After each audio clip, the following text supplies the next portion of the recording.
Sinampahan na ng reklamo ang driver ng bus at ng SUV na nasangkot sa aksidente sa EDSA Shaw Boulevard Underpass kahapon, kung saan dalawa ang namatay. Nakatutok si Ian Cruz. Tumagal na may isang oras bago mayari sa pagkakaipit ang walang malay na driver ng AUV na ito sa EDSA Shaw Boulevard Underpass linggo ng umaga. Hindi na umabot ng buhay sa ospital ang driver na nakilala si Emmanuel Tolentino at ang sakay niyang si Jose Porlahe. Ayon sa mandaluyong traffic, binangga ang AUV na nasa likod nitong SUV sa northbound lane. Sa lakas ng impact, lumipad at napunta sa southbound lane ng AUV na sinalpok ng paparating na bus ng Bataan Transit. Walang tinamong sugat ang driver ng SUV na si Daniel Joseph Pineda, 22 anyos, pero sugatan ng driver ng Bataan Transit bus na si Rudy Tibayan. Palaisipan talaga.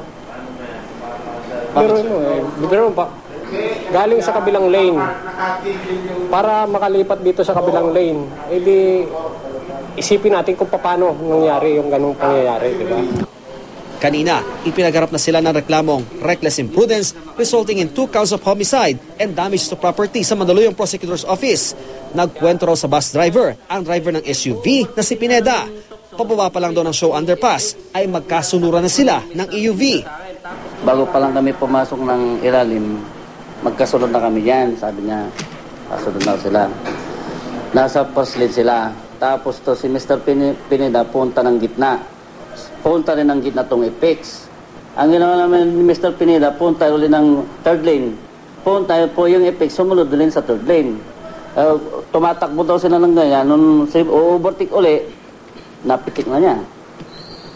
Malakas ng impact nun. Pares na mabilis. Igigit itibayan sa piskalya na wala siyang kasalanan. Damay lang daw siya sa aksidente. Unang-una, sa northbound daw ang bangga ng SUV at AUV.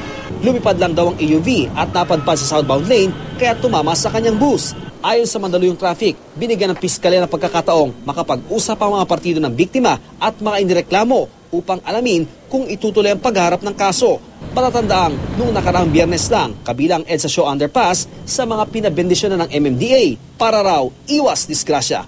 Ian Cruz, Nakatutok, 24 Oras.